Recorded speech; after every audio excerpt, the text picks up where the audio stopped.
Bonjour à la station 69.9, la radio Clomos. Voici Catherine avec la météo Clomos.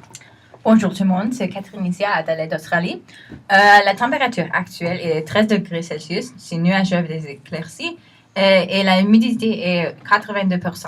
Merci. À Albury, Australie, c'est 8 degrés, c'est nuageux.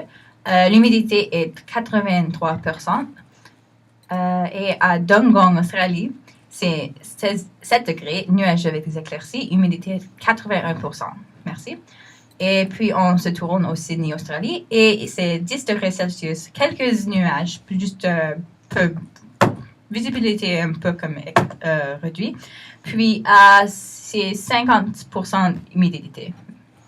Puis, on se tourne à Kurikuri, Australie, et c'est 10 degrés Celsius, quelques nuages, et l'humidité est 50% humidité.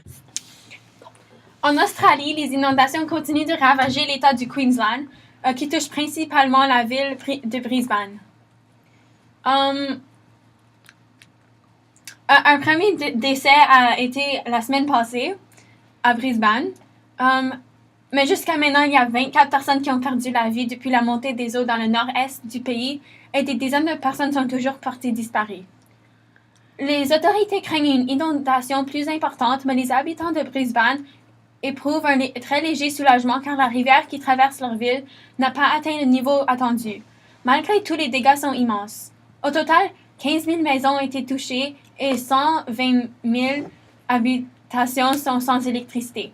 Aujourd'hui, le niveau des eaux a commencé à diminuer, mais il faudra attendre encore quelques jours avant une décrue totale. Alors que la rivière charrie des débris de bateaux, la rendant